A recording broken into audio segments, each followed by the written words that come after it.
TV सत्यमेव व्रतम। भारताकडे काळाला बदलण्याचं सामर्थ्य असल्याचं नरेंद्र मोदी यांनी सांगितलंय।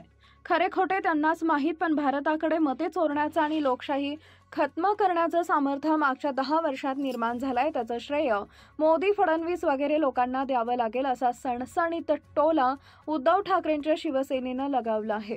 देवेंद्र फडणवीस व त्यांचे सरकार कोणताही विधायक काम करताना दिसत नाहीत। कामं करून मतं मिळवण्यापेक्षा मतांची चोरी करून सत्तेवर येणं हा प्रयोग त्यांना सोयीचा वाटतो आणि त्यामुळेच ते राहुल गांधींनी मत चोरी विरुद्ध सुरू केलेल्या अभियानावर घसरले आहेत। वोट चोरी म्हणणारेच मोठे चोर आहेत, असा भिजलेला फटाका त्यांनी फोडलाय। लाडकी बहीण योजनेतला शेकडो कोटींचा घोटाळा समोर आल्यानं फडणवीस गांगरलेत, असं ठाकरेंच्या शिवसेनेनं म्हटलंय। राज्यभरात साधारण 30 लाख बोगस लाडक्या बहिणींच्या नावाखाली लाडक्या भावांना सरकारी तिजोरीतून पैसे गेले। फडणवीस हे त्यांच्या टोळीच्या विजयांचे मार्जिन विरोधकांपेक्षा 20 ते 30 लाख मतांनी जास्त आहेत। त्यामुळे फडणवीस हे लाडक्या बहिणींची मते चोरून आणि त्या चोरीसाठी सरकारी पैसा वापरून सत्तेवर आले। पनवेल, धाराशिव तसेच शिरूर विधानसभा मतदारसंघात विधानसभा निवडणुकीच्या वेळी कशी मतचोरी झाली यांच्या तक्रारी पुराव्यासह विरोधी पक्षाच्या उमेदवारांनी निवडणूक आयोगाकडे दिल्यात, मात्र त्यावर कुठलीही कारवाई करण्याचं धाडस आयोग दाखवू शकलेला नाही।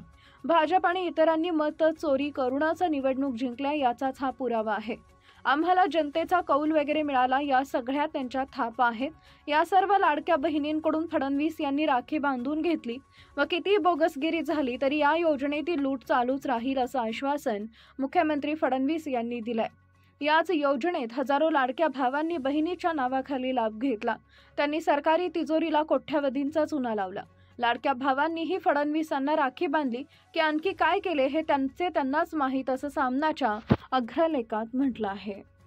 गुन्हा दाखल होऊन कारवाई होण्याची गरज। सरकारी पैशांचा अपहार करून त्या अपहारास प्रसिद्धी देण्याचं काम फडणवीस व त्यांच्या टोळीनं चालवलंय। मोदी शहा हे अपराधी स्वरूपाच्या पंतप्रधान, मुख्यमंत्री वगैरेंना जेरबंद करणारे एक विधेयक आणत आहेत। या कायद्याच्या चौकटीत राज्याचे मुख्यमंत्री व 2 उपमुख्यमंत्री फिट बसतात। श्रीलंकेचे माजी राष्ट्राध्यक्ष रानिल विक्रमसिंघे यांना शुक्रवारी अटक करण्यात आली। विक्रमसिंघे यांनी पदावर असताना सरकारी निधीचा गैरवापर केल्याचा आरोप आहे। हे वृत्त इथं यासाठी सांगायचं आहे की भारताचे पंतप्रधान, महाराष्ट्राचे राज्यकर्ते सरकारी निधी राजकीय स्वार्थासाठी हवा तसा उधळत आहे। या सगळ्यांवर गुन्हा दाखल होऊन कारवाई होण्याची गरज आहे, असं उद्धव ठाकरेंच्या शिवसेनेनं म्हटलंय। मोदी यांनी मित्र अदानींसाठी देशाची तिजोरी लुटली। महाराष्ट्रात फडणवीस व इतर दोघे लाडकी बहीण योजनेपासून सर्वच प्रकारच्या टेंडरबाजीत राज्याची लूट करत आहेत। सरकारची सरळ फसवणूक झाली आहे, मात्र या फसवणुकीच्या जोरावर सत्ता मिळवली असल्यानं फडणवीस वगैरे लोक या मत चोरीच्या समर्थनासाठी उभे राहिले। बोगस लाडक्या बहिणींचा सर्वाधिक लाभ दोन्ही उपमुख्यमंत्री व मंत्र्यांच्या जिल्ह्यात घेण्यात आला। कोणतीही छाननी न करता विधानसभा निवडणुकीत मागेल त्याला लाडक्या बहिणींचा निधी तर दिलाच, पण पुरुष आणि महिलांमधील फरकही सरकारनं केला नाही।